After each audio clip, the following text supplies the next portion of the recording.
खुलुमबाय आं माइनाव बसुमतारी गिबियावनो बर' रादाब नायगिरि नोंथांमोनखौ आंनि चेनेलाव बरायबाय लोगोसे गोजोन फुंबिलिनि गाहाम हामलायथि बावहरबाय नोंथांमोननि थाखाय लानानै फैबाय आं गोदान मोनसे रादाब नोंथांमोना भिडिअखौ अननानै जोबजासिम नायलांदो। दिनैनि गिबि रादाबाव दङ धेमाजि जिल्ला गेजेर जनाय हालामनि बड'लेण्ड रादाबनि खौरांगिरि सन्जिब ब्रह्म बिथाङा मैया हरखाब जाब्रबथायाव गोब्राब जोखोम जादों होनना खौरां मोननाय जादों। खौरां मोननाय बायदिब्ला माइ मारा होग्रा मेसिना बेलथायनायनि जाउनाव सन्जिब ब्रह्मजों लोगोसे 4 सुबुङा खोबसिनजाना गोब्राब जोखोम जायो। मोन 6 हारिसाफोरनो एसटि गनायथिनाय जिअ'एमनि रिपर्टनि सायाव नायबिजिरनो सिसिट'आया मोनसे कनसालटेटिभ ग्रुप दानो थांखि आजावदों। गुवाहाटीआव गोनांथारै सावरायनाय आरो थांखि लानायनि गेजेरजों कनसालटेटिभ ग्रुपआ जिअ'एमनि रिपर्टखौ मोजाङै नायबिजिरनानै आसाम सोरखारनो दान मोनसेनि गेजेराव इन्ट्रिम रिपर्टखौ गथायगोन होनना मिथिनो मोन्दों। ट्राइबेल सुबुंफोरनि गेजेरनिफ्राय आयेन गोरों सुबुं, बारग' आइएएस, आइपिएस, एसिएस, आइएफएस आरो आइआरएस आरो गागि नोगोरारि दैदेनगिरिफोरखौ लानानै कनसालटेटिभ ग्रुपखौ दानाय जादों होनना मिथिनो मोन्दों। मेलाव दुलाराय बर' फरायसा आफादनिफ्राय आफादगिरि दिपेन बर' आरो लोगो गाहाय नेहाथारि दिनेश ब्रह्म बिथांमोना बाहागो लादोंमोन। बिटिसिनि गाहाय हाग्रामा महिलारि बिथाङा उरखावगोरा ब्रह्म बिथांखौ आन्डारग्राउन्ड बुंनायनि सायाव उरखावगोरा ब्रह्म बिथाङा फिनजाथाय होदों। रायजो राजाफोरखौ दैदेनग्रा हाग्रामा महिलारि बिथाङा बेबायदि राव बाहायनो मोना होनना उरखावगोरा ब्रह्म बिथाङा फोरमायथिदों। এইটো নাপায়, যিবিলাক শিক্ষিত মানুহ আৰু পাব্লিক লাইফত থকা নেতৃত্ব দিয়া মানুহ এইবিলাক ক'ব নাপায় উপলন্য কৰিবলৈ। কাৰণ ডক্টৰ হিমন্ত বিশ্ব শৰ্মা আজি কংগ্ৰেছক আক্ৰমণ কৰে, ৰাহুল গান্ধীক সন্মান সহকাৰে নাম লৈ পেলাই ৰাহুল গান্ধী বুলিয়ে আক্ৰমণ কৰে, আৰু অসমৰ গৌৰৱ গগৈ এনেকৈ উপলুঙা কৰি কোৱা নাই। তেওঁৰ এটা স্বভাৱ আছে, এইটোৱেই মানে মই এইটো লৈ পেলাই ইমান চিন্তাও নকৰোঁ। কিন্তু এইটো নাপায়, এজন তেওঁ মুৰব্বী হয়, কনষ্টিটিউচনেল হেড হয়। আৰু সিদিনা আমাৰ বিটিচিৰ যিটো ছেক্ৰেটাৰিয়েটত ঘটনা ঘটি গ'ল, তাৰ কাৰণে মোক জগৰীয়া কৰিছে, মোৰ হাত আছে বুলি কৈছে। একচুৱেলি মই ইয়াত তেখেতক এটা উপদেশে দিব পাৰোঁ যে তেখেত এজন মুৰব্বী, এতিয়া বিটিচিত 5 বছৰৰ কাৰণে তেওঁ শাসনত আছে।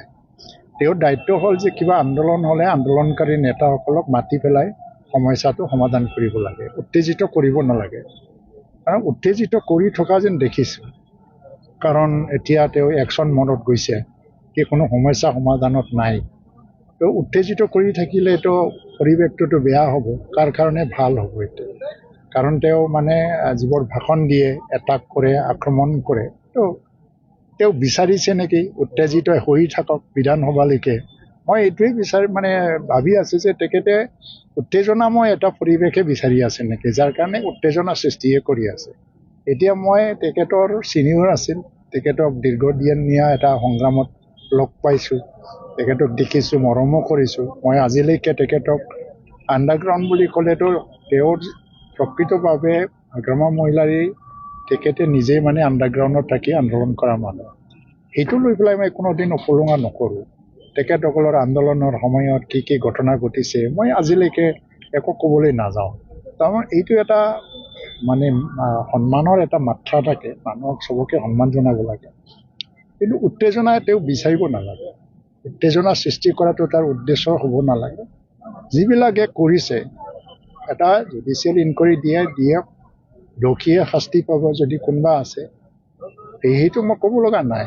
কিন্তু সামগ্ৰিকভাৱে সমাজত যাতে উত্তেজনা আকৌ বিৰাজ নহয়, তাৰ কাৰণে এইটো নিৰাময় কৰিবৰ কাৰণে তেওঁৰ প্ৰথম দায়িত্ব তেওঁ মাতি আলোচনা কৰক আন্দোলনকাৰীসকলৰ লগত।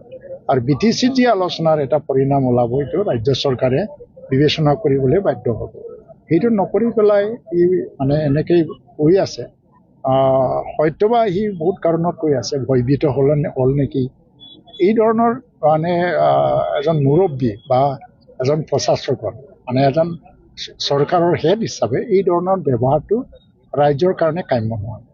थांनाय सानाव ट्राइबेल फरायसा हान्जाया बिटिसि सेक्रेटारियेटखौ गाग्लोबनाय जाथायनि सायाव जुडिसियेल इनकुवेरि खालामनो गिबि मन्थ्रि बिथाङा थांखि आजावबाय होनना खौरां मोननाय जादों। बिटिसिनि गासै 4 लाखनिबो बांसिन मुलाम्फागिरिफोरा मैयानिफ्राय 1250 रांखौ दानफायाव मोननो हासिगोन।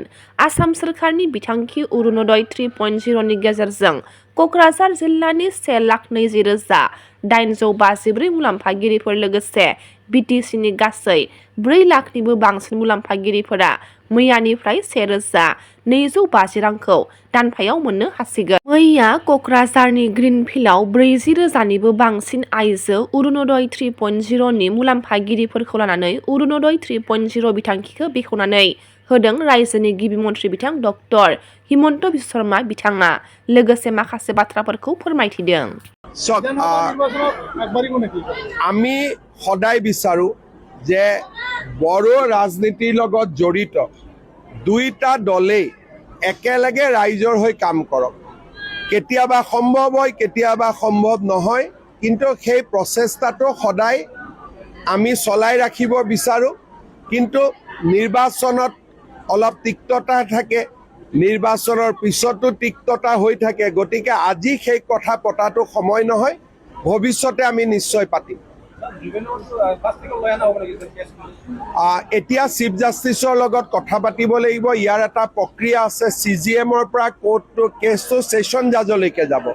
তাৰ পিছতহে fast track court, special PP এই কামবিলাক আমি কৰিম। আৰু বহুত কাম হৈ থাকিব। 1 জানুৱাৰীৰ কাৰণে অপেক্ষা কৰক। বাবু আঁচনি 1 তাৰিখে আহিব। मानि थाखाय हाग्रा दाननाया माने जोङो दा रायजोफ्रा दानाखिसै नालाय, बेनिखायनो जोङो दखान होग्राया एसे गिनाय बायदि मोननानै दानदों। मानो होनबा जोंना घटनाया बावनो जादोंना, दाख्लै बावै माबा मोनसे गणेश बाबाया इयाव माबा सासे गथ'खौ जिउ माबा लांनायनि थाखाय जोङो दा गिबाय। ओमफ्राय जों थांलाय फैलाय खालायोना, हर जायोना, बेनिखायनो जोङो दा गिनाय बायदि मोननानै हाग्रा गुदुखौ दानबाय आरो 2 साथामजोंनो। मा नङा होमबा दाननांगोन, हौवाफ्रा ओंखारला नालाय, ओंखायनो जोङो दा एकदम गोसो होनानै दानबाय आरो। दखानिफोर गोजालै, दखानि गामि नङा, दखान होग्राफ्रा दानबाय। बबे सगाव दखान होयो? बरा बाजाराव। साबैसे दङ? जोंना लोगोफ्रा 6 जन, सासे फैबावदों नामा? दाथ' 6 जनसो दङ। नानिमाया, नासि, आरो रन्जिता, आरो दिपालि नामा? मिरा। दानगोन जोङो दिनै एसे गाबोन एसे, सानथामसो हानायखिनिखौ दानजोबगोन आरो।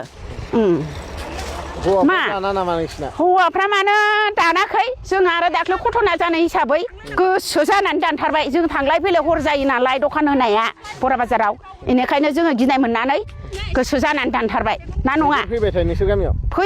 फैबाय थायो। बेजोंनो थाङो, बे लामाजों थाङो, थांलाय फैलाय। मा